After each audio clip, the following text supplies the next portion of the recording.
Hello and welcome to Say Hi to the Future, Ingenious Thinkers, a podcast aimed at highlighting the human side of ingenuity. My name is Ken Tencer, curator of Say Hi to the Future, helping leaders think differently in the face of uncertainty and ambiguity. Better thinking, better outcomes. With me today is Christal Duncan, CEO of Brave Soles, a footwear and accessory brand that is changing the planet one upcycled tire at a time. Like this video if you enjoy our show and subscribe to our channel. Leave us a comment with who we should interview next. Thank you for tuning in, and I hope you enjoy the show. Sonia told me briefly about your work, but I'm curious about the actual podcast project and what your vision is with it and what you've been doing with it. Well, I think everything is part of the growing global community of Say Hi to the Future, and hi being human ingenuity, clever, inventive, and original thinking. Yeah. And what we ultimately help individuals and organizations to do is think better in the face of uncertainty and ambiguity. Mm-hmm. And most organizations have never been taught to think abductively, or we're taught think down by our math teachers, think up by our chem teachers, but you get this block in the world, and or you get this block in the process where you have incomplete information, everything goes to hell. So our bigger vision is really just to help individuals, organizations, for not-for-profit, be able to deal with uncertainty that much more clearly. Now, that goes into 3 or 4 different parts. The podcast specifically, we have had people on from all 7 continents. And what I look for, it's been really cool. What I look for in the podcast are individuals who can speak to something they've done that is ingenious or breakthrough, that was wrought with uncertainty and ambiguity, and to learn a little bit more about how they got through it. Because ultimately, you're on the podcast, you become part of the community.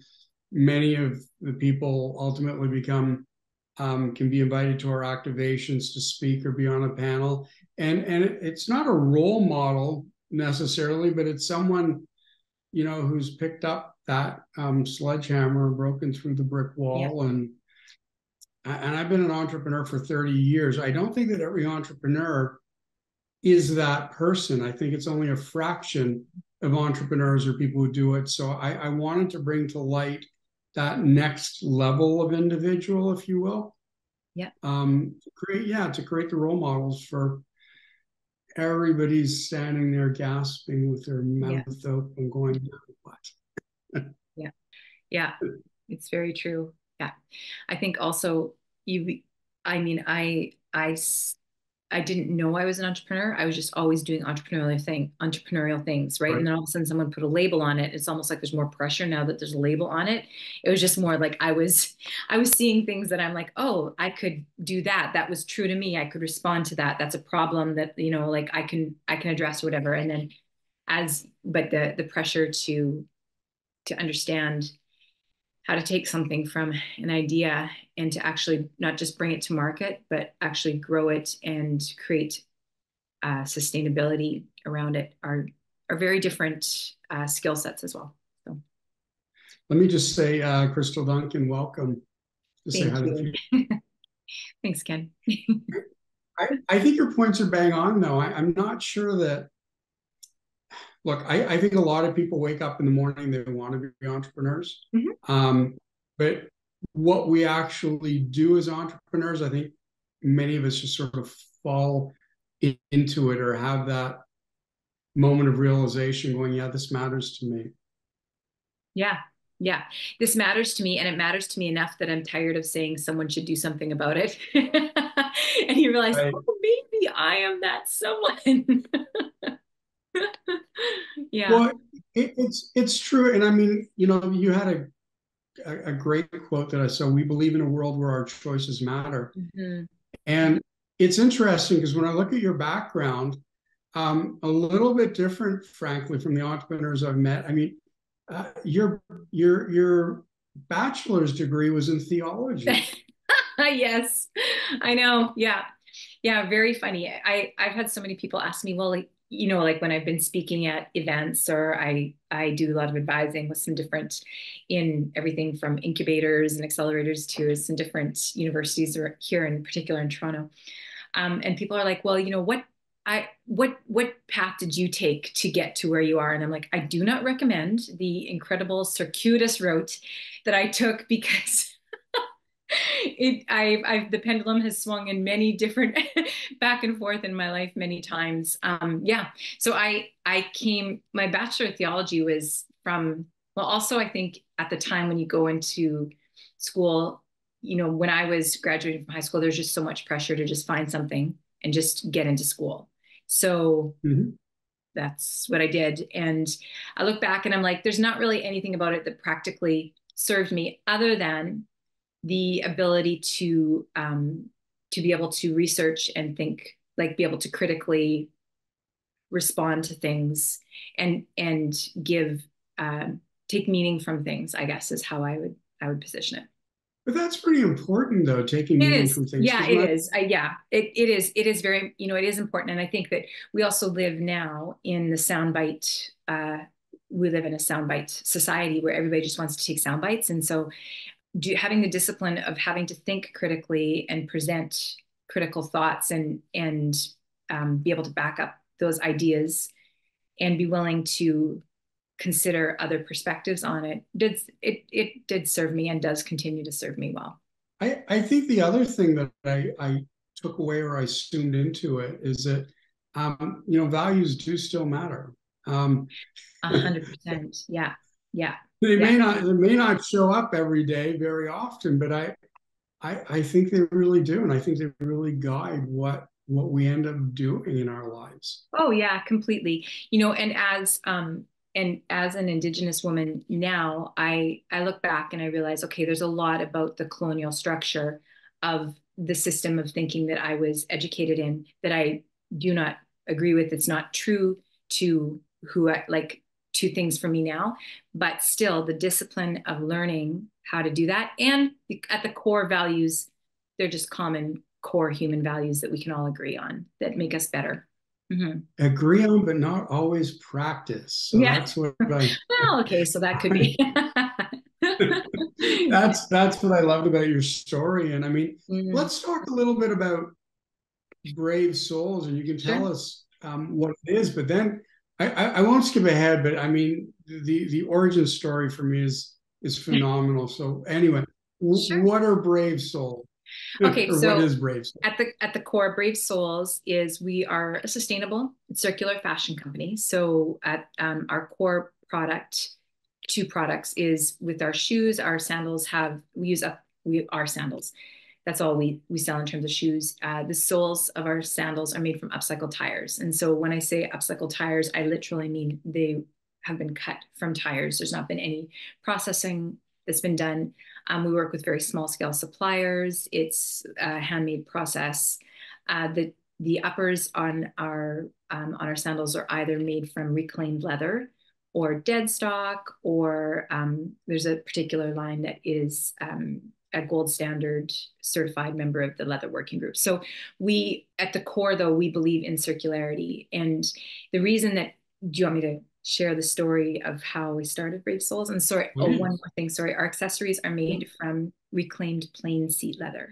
So in particular, we have two airline partners in Canada, Voyageur Airlines, that's out of North Bay, and Jazz Aviation are two partners that supply us with the plain seat leather. And so that's where that line comes from. And that's, purely because, well, here's what happened. In a nutshell, I would give you a very quick version. I have been a social entrepreneur for basically all of my life. I've started many different organizations in both the nonprofit and the for-profit world. So, but when I'd started Live Different, which is still going, it's based out of Hamilton in Ontario. I started in 2000, and shortly after we were doing high school presentations, and shortly after that, we started doing international trips and humanitarian trips with students working with communities in different parts of the world. And over the course of that time, I was introduced to landfill workers. And so landfill workers are something that is not a concept that would be like wouldn't have an understanding based in Canada, but basically there are anywhere from 70 million or more people that work and often actually live in landfills around the world. So much of the world's recycling. We don't have an appreciation for it where we live because we just put things in a magical little blue box and it gets picked up and it disappears and we think it's being taken care of. But in much of the global south, recycling is actually much more efficient because it's privatized and it's not equitable, but it is efficient. So people are pulling out of the garbage, everything goes to the garbage and people are pulling out of it the recyclables and those are sold.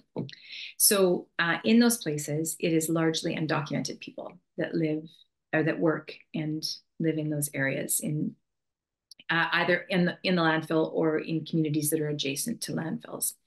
And so I started working with them. And when I say working with them, meaning like we'd be out in the landfills, our teams would come and we'd work alongside of the people in the landfill for the day. And I was very involved in this community for many, many years. And when you are in landfills, you start to realize very quickly, if you just stop and look around, you realize that so many things, almost all of what we use in our made world, the made environment, reaches its end of life long before it ever reaches its end of use. And that's an obvious statement when we think about everything from plastics and everything. But for me, that was actually tires that I started to notice.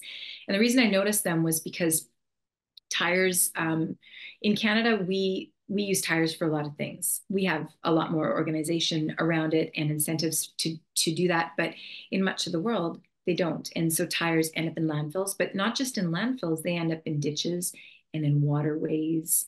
And in fact, there are estimates that as high as 22% of the microplastics in the water of the world comes from tires. Like it's a very big thing. We produce 2 billion tires a year and there is no cohesive global response to it, right? It's just one more thing that overwhelms us with how we're going to deal with it. So I would see these tires all the time. And to our point earlier, Ken, was when people that would be coming with me to the landfill, they'd see all these tires and they'd be like, what's with all these tires? Because they were from Canada and the US where you never saw tires like this. They don't exist in that capacity. And I would say for a long time, I don't know, but someone should really do something about these tires.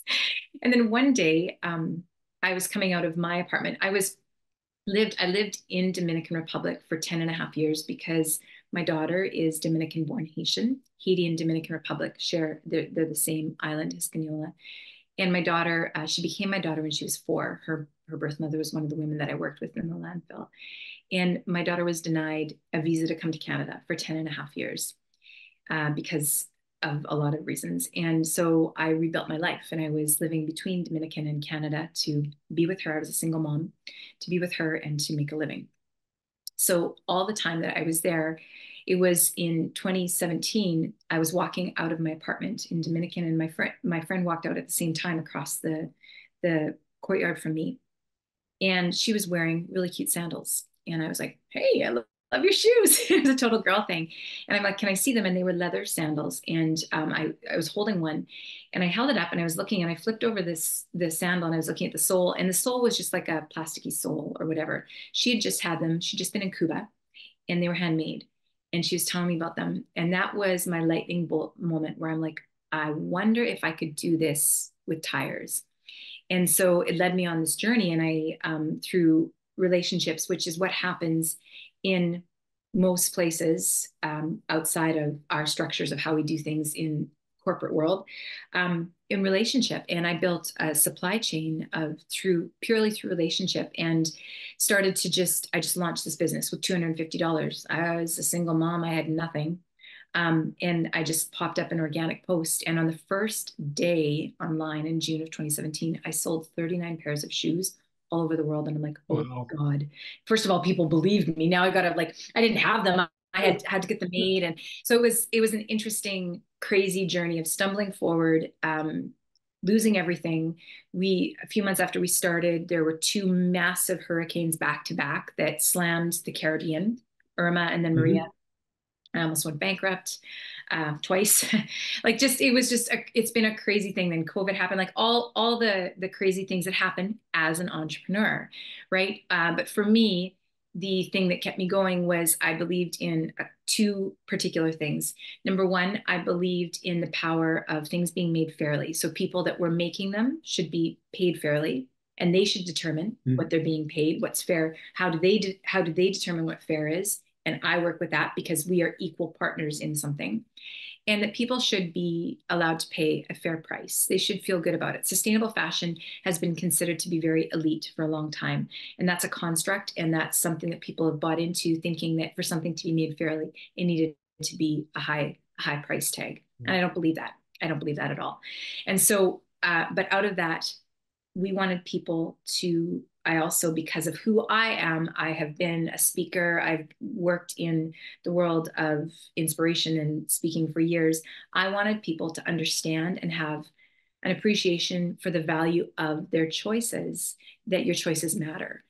Because so much of the world around us keeps on sending us these messages that our choices don't matter, that they can't make a difference. And if we continue to perpetuate this, nothing's going to change unless we change. So that's really the mission behind why Brave Souls started. That's I mean, that's an incredible story, Mhm. to be honest. And what I love about it, and going back to your original degree, there has to be a little divinity in looking at souls, looking at tires and Yeah. landfill, Yeah. and putting it together and saying, this is a business, this is my mission. I mean, it's, to me, there's no natural leap between Yeah. tires in the landfill and starting a business the way you did. So I think it just, Mm. but I mention that too because so many people ask me, moving it back to business school, Mhm. as an entrepreneur, as an innovator, where do your great ideas come from? Mhm. And I say eyes, ears, and feet. Yeah. Don't think there's this magic business school approach to it. It's like you did, like you exhibited. You were watching your surroundings. You were taking in your surroundings, and you somehow put it together. But you didn't do this based on a 10-year deep dive or a 1-year deep dive, Yeah. whatever. It, No, it's no. And it wasn't formulaic, but when I look and when you think about any ideas that are like pivotal, like watermarks almost for people or in our society, it's not that it's formulaic, but it is that there are certain components that always align, I think, and pull those things together. And so for me, one of the things was that I was continually staying open. When I had the idea for Brave Souls in particular, I've, started and launched different ideas over the years, but for Brave Souls in particular, I had the idea and I knew I had already been thinking about a business model, like the actual business model canvas. And I put a business model canvas on the wall in my kitchen. And I just started to play with post-it notes for a few weeks. I was going about everything else. At the time, I was doing some consulting and just trying to survive. And I would come back and I would play around with it. And I think about who would be potential partners, like all the elements of a business model right. canvas. And I distilled it down also to what is the leanest possible thing, because innovation doesn't happen when there's no limits. Although we are limitless in possibilities, innovation thrives within constraints, really, right? Because without those constraints, then it's not innovative. Right? Like, Right. so by sheer virtue of what innovation is and ingenuity in general, there has to be those constraints. They're almost like, I don't know, whatever you want to call them, like the boundaries or whatever, but there's something that is, we have to work within those things in order for us to get outside of those systems and to actually Sure. leapfrog things ahead. And so and sometimes sometimes they're small movements, and sometimes they are genuine, like massive leapfrogging things where someone has an idea or technology or whatever that changes how we see things. So for me personally, I think that the same components, because when I started Live Different years and years ago, Live Different is a nonprofit, and it was we started in high schools, and I had a very distinct and clear idea of what it could look like. And so I think an important element for me has always been, whether it's, and sometimes it's been my hubris, but the why is the thing that compels me. The how is like the messy stuff that's just like, I don't know, I'll just stumble forward. So I don't feel like I've ever had these like really nice, elegant, like the behind the scenes has just been so smooth. I feel like it's like the closet door where you're shoving everything in and then you open the door and things can come tumbling out. Like that's kind of what it feels like a lot of times for me as an entrepreneur. It's just like, I will cross that bridge when I get to it. But right now I know that I know that I know that this is what I need to be pursuing. And sometimes it's been like one magnificent obsession. Sometimes it's been like I'm moving the dial on a few things at the same time. You know, like as you relax into it, you start to realize that it's not, and you let go of your attachment to things. You know, like one of the things for me about and being an entrepreneur is also falling in love and being emotionally involved with what's the potential of the vision, but not being attached to the outcome to the point where my identity is wrapped up in it, if that makes sense. Right. So you also said, I mean, and I think this builds on this, you said a couple of times during this journey, you nearly went bankrupt. Mm-hmm. Why didn't you? Why didn't I? Yeah, why did you not give up? Thank you for asking that. For two reasons. Number one, there are people have, who believe in me and who've invested in me and who I feel a strong, I'm grateful that they've believed in me, and I see them as partners in the success of what I'm building. And the Mhm. other thing is that I didn't give up because it's I'm the one that ultimately holds the power to give up. Like things, right? So that is actually the one thing that I is still in my power. So, you know, Mhm. the economy changes, life changes, all those things happen, but I get to determine who I am and the choices that I make over and over again. And so I think that probably that is would probably be my answer, because no one's ever asked me that before, believe it or not. But that's within my control. And so because of that, when things are not going as I want them to, I know what it feels like to feel panicked about money, to have the 3 a.m. like sweats of like, oh my goodness, this is like, everything's going to hell in a handbasket.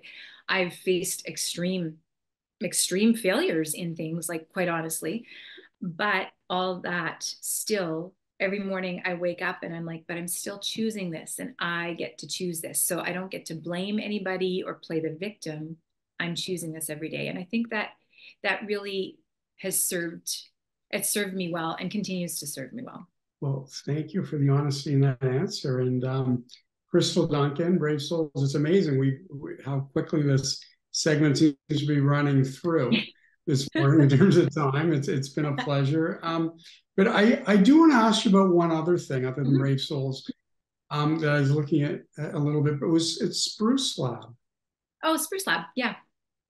So Spruce Lab is it's a fantastic business. So it's an architectural landscape and design company, but we are Indigenous owned and led.